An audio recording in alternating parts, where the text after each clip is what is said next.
Hi మామ. Narivetta Malayalam star Tovino Thomas గారు హీరోగా, సూరజ్ వెంజారముడి గారు ఇంపార్టెంట్ రోల్లో, డైరెక్టర్ చరణ్ గారు నెగిటివ్ రోల్లో యాక్ట్ చేసి, అనురాజ్ మనోహర్ గారి డైరెక్షన్లో రీసెంట్గా థియేటర్స్లో రిలీజ్ అయ్యి తెలుగులో ఫ్లాప్ అయ్యి రీసెంట్గా సోనీ లీవ్లో స్ట్రీమ్ అవుతున్న ఈ మూవీ చూశాక నాకైతే కొన్ని పార్ట్స్లో బాగా నచ్చి చాలా పార్ట్స్లో నిద్ర వచ్చేసేంత స్లోగా అనిపించింది మామ. అలా అని సినిమా బాగాలేదని నేను అన్నగాని ఇది అందరి సినిమా కాదు అని మాత్రం పక్కాగా చెప్పగలను. మంచి సినిమా, కానీ కొంతమంది ఆడియన్స్ మాత్రమే ఎంజాయ్ చేయగలరు. ముందుగా స్టోరీలోకి వెళ్తే, వర్గీస్ తన ఊర్లో తన లవర్తో చాలా హ్యాపీగా లైఫ్ని ఎంజాయ్ చేస్తూ ఒక పెద్ద జాబ్లో సెటిల్ అవ్వాలని ట్రై చేస్తూ ఉంటాడు.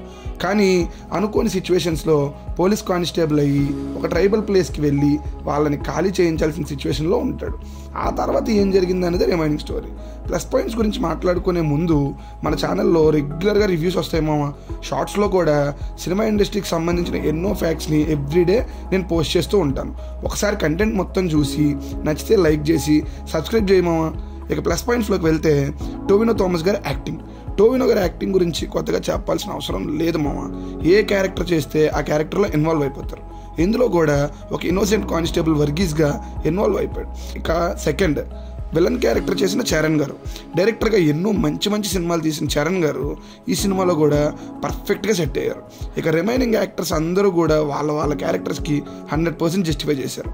ఇక టెక్నికల్ విషయానికి వస్తే, మ్యూజిక్ డైరెక్టర్ జాక్స్ బిజోయ్ గారు బీజిఎం వేరే లెవెల్లో ఇచ్చారు మామ. అసలు ఏం లేని సీన్స్ కూడా అతని వల్లే ఎలివేట్ అయ్యాయని చెప్పొచ్చు. సాంగ్స్ పెద్దగా ఏమనిపించవు. ఎడిటింగ్ విషయానికి వస్తే చాలా సీన్స్ నిద్ర వచ్చేసేంత స్లోగా ఉంటాయి. అందులో కొన్ని సీన్స్ అవసరం లేనని కూడా అనిపిస్తాయి. వాటిని రిమూవ్ చేసినా బాగుంది అనిపించింది. ఇక రైటింగ్ విషయానికి వస్తే, స్టోరీగా ఎంతో బాగున్నా స్క్రీన్ ప్లే చాలా ఫ్లాట్గా ఉంటుంది మామ.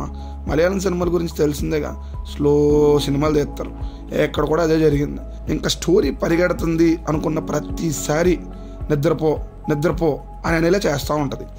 బట్ లాస్ట్ 40 minutes మాత్రం చాలా బాగా ఎగ్జిక్యూట్ చేశారు. ఇక డైరెక్టర్ అనురాజ్ మనోహర్ గారు ఆయన ఏం చెప్పాలనుకున్నారో దానికి స్టిక్ అయ్యి దాన్ని ఎగ్జిక్యూట్ చేశారు. కాబట్టి ఆయన సక్సెస్ అయ్యారని చెప్పొచ్చు. బట్ నాకు ఒక చిన్న కంప్లైంట్ ఏంటంటే, ట్రైబల్ పీపుల్ ఇన్నోసెన్స్ని బాగా చూపించిన director except hero and Suraj గారి క్యారెక్టర్ తప్ప మిగిలిన పోలీస్ క్యారెక్టర్స్ని నెగిటివ్గా చూపించడం నాకు పెద్దగా నచ్చలేదు. ఓవరాల్గా సినిమా చూడొచ్చా అంటే ఒకసారి హ్యాపీగా చూడొచ్చా అంటాను. మంచి సినిమా, కానీ కొన్ని చోట్ల ఓపిక పరీక్ష పెట్టే సినిమా. నెక్స్ట్ ఇంకో రివ్యూతో మళ్ళీ కలుద్దాము.